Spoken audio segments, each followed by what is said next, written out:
Desde o primeiro sensor Freestyle Libre que eu coloquei no meu corpo, eu venho falando sobre esse assunto aqui nesse canal. E no vídeo de hoje eu decidi responder algumas das principais dúvidas que eu recebo nos meus comentários, nas minhas mensagens lá no Instagram, né, nas minhas mensagens no privado. E eu queria conversar seriamente com vocês sobre esse assunto, porque eu acho que ainda tem muita desinformação a respeito desse sensor, como é que ele funciona.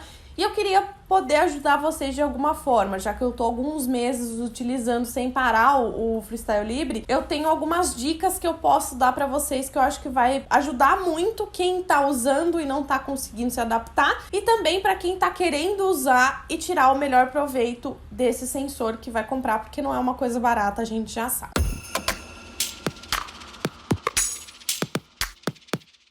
Eu acho que desde quando eu comecei a falar sobre Freestyle Libre aqui nesse canal, a dúvida que eu mais recebi era em relação à diferença entre a ponta de dedo e a glicemia que o próprio sensor acusa, né? Ou quando a gente passa o leitor, aquela leitura é muito diferente da ponta de dedo. E eu vou confessar pra vocês que isso me incomodava também um pouco logo quando eu coloquei o sensor, porque eu nunca tinha usado um sensor na vida, eu não sabia como o sensor funcionava, eu não entendia muito bem o que era fluido intersticial, como é que o Libre fazia essas leituras, e eu ficava muito perdida e também ficava com um pouco de ranço, vou confessar pra vocês, porque eu achava que era um sensor muito caro pra ele não dar exatamente os mesmos valores, e depois de muito estudar, de muito ler e de muito testar coisas diferentes no meu corpo, usando o sensor, eu comecei a perceber a importância do sensor e como que ele pode funcionar pra mim, e eu vim trazer essas dicas aqui pra vocês. Então, pra gente poder entender por que o sensor apresenta valores diferentes da nossa glicemia capilar, a gente primeiro precisa entender como é que o sensor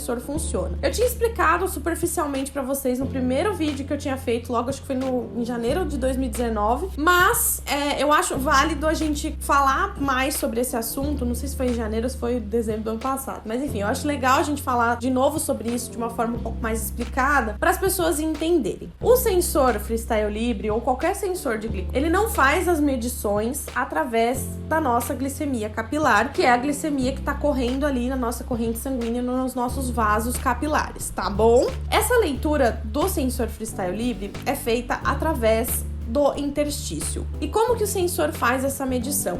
O sensor, ele tem essa cânula que vocês estão vendo, que ela é uma cânula maiorzinha, então ela não vai só no vaso capilar, ela não é uma coisa superficial, ela vai um pouquinho mais fundo. E essa cânula, ela chega lá no interstício e é através do interstício que ela coleta o material para poder fazer a leitura da nossa glicose, da quantidade de glicose que tem no nosso sangue. Esse interstício não é nada mais, nada menos do que o espaço entre a nossa pele e os nossos órgãos. No caso do braço, que é onde o Freestyle Libre é recomendada a colocação, tá, gente? É uma outra dúvida que muita gente tem, se pode colocar em outros lugares. A Abbott, que é a empresa fabricante do produto, só indica no braço, porque eles só testaram no braço, mas tem muita gente que coloca em outros lugares e diz que funciona. Eu nunca coloquei, eu só uso no braço mesmo. E no braço, no caso do braço, esse interstício é entre a nossa pele e o nosso músculo do braço, tá? Esse interstício, ele é cheio de um líquido que se chama fluido intersticial ou líquido intercelular. Esse líquido intercelular ou fluido intersticial não é nada mais, nada menos do que como se fosse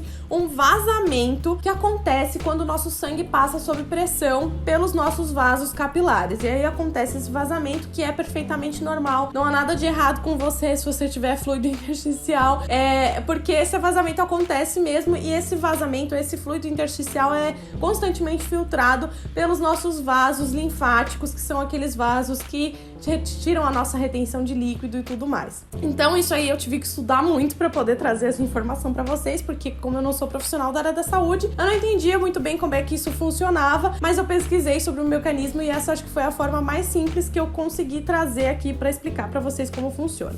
Esse fluido intersticial, ele é basicamente composto por aminoácidos, açúcares e hormônios, mas em cada parte do nosso corpo ele tem uma composição um pouquinho diferente. Então por isso que cada lugar do seu corpo vai ter aí uma diferença caso você use o sensor em outro lugar, tá? Então por isso que a Abbott só testou em pacientes no braço ela provou isso no braço, viu que funciona, então colocou como se fosse regra colocar no braço. Sabendo que o sensor de glicose fica no fluido intersticial e que a nossa glicemia é medida através dos nossos vasos capilares e que uma coisa, no caso, o fluido intersticial é uma resposta do que aconteceu nos nossos vasos capilares, são duas coisas diferentes, então não tem por que as duas terem exatamente o mesmo valor, tá bom? A partir disso, a gente entende que existe sim uma diferença entre o fluido intersticial, a glicose que tem concentração no nosso fluido intersticial e a glicose que tem concentração no nosso vaso capilar. Uma coisa que é importante lembrar, que também é uma dúvida que surge muito, é que o sensor ele leva cerca de 6 a 8 horas para ele se calibrar no nosso corpo. Então a gente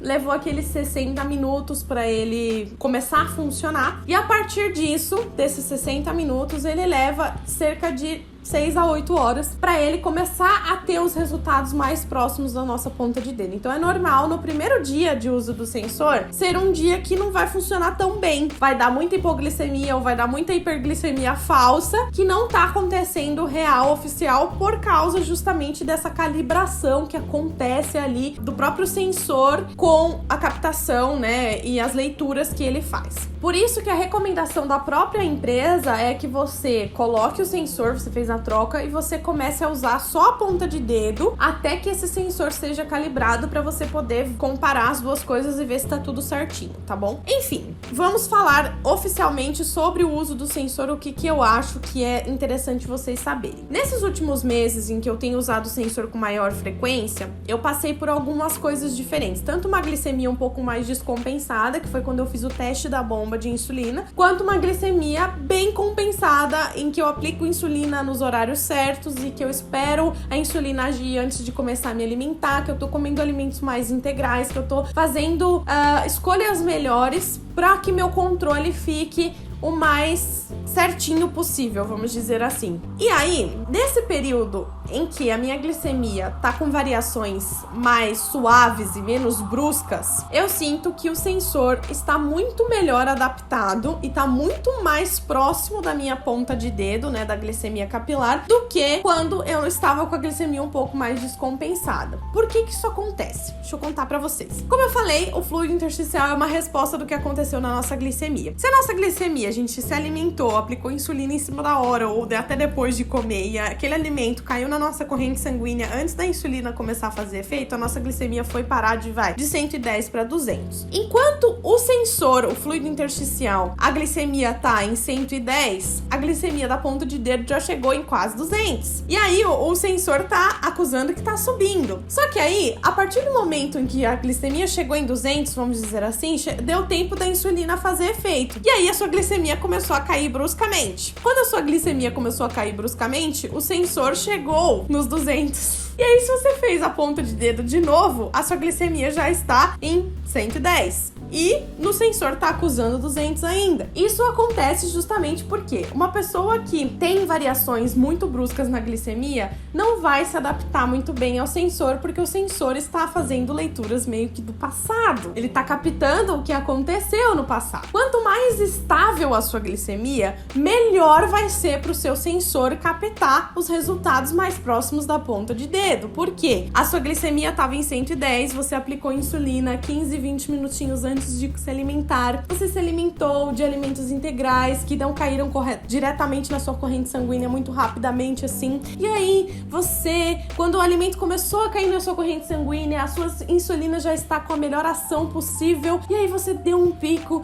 de 110, 130 e caiu novamente para 100. É a glicemia perfeita que a gente tem o sonho de alcançar, não é mesmo? Todo mundo tem esse sonho. E essa glicemia é a melhor que tem para o sensor captar exatamente o que está acontecendo com ela, porque não tem variações muito bruscas. Essa é a minha opinião, que eu vou falar agora para vocês. Eu não indicaria para uma pessoa que acabou de ser diagnosticada com diabetes comprar um sensor Freestyle Libre para usar. Por quê? Primeiro que você tá começando a se adaptar com a nova rotina agora de aplicação de insulina, então vai ter muitas vezes que você vai errar a aplicação de insulina. Segundo que as suas doses de insulina ainda não estão 100% adequadas para você, então a sua glicemia vai ter variações muito bruscas tanto para cima quanto para baixo. E aí o sensor não vai conseguir captar essas mudanças e vai dar sempre muito diferente da sua ponta de dedo. E terceiro, que é uma coisa a mais que você tem que ficar ali pensando de tá funcionando, sendo que agora que você começou a descobrir que você tem que fazer ponta de dedo, medir glicemia, aplicar insulina, fazer contagem de carboidrato e todas essas outras coisas. Então, a minha opinião é que se você foi diagnosticado agora, espera um tempo, até pelo menos as suas doses de insulina não te dá tanta hipoglicemia ou não te dá tanta hiperglicemia, até as suas doses de insulina se ajustarem, para você poder adquirir um sensor para você ver se você vai se adaptar ou não. Porque se você colocar esse sensor logo no início do seu diagnóstico, você vai ter problema sim em relação à acuracidade desse sensor. Ele não vai estar tão assertivo com a ponta de dedo. Então, se você estava passando por essas diferenças bruscas na ponta de dedo para o sensor e era por causa disso, já tá aí a sua explicação, é por causa disso. A sua glicemia tá muito instável. Então é legal você começar um tratamento mais rigoroso, vamos dizer assim, mais controladinho, para que a sua glicemia não dê variações muito bruscas, para você conseguir se adaptar melhor ao sensor. Lógico que existe sensor que tá com problema.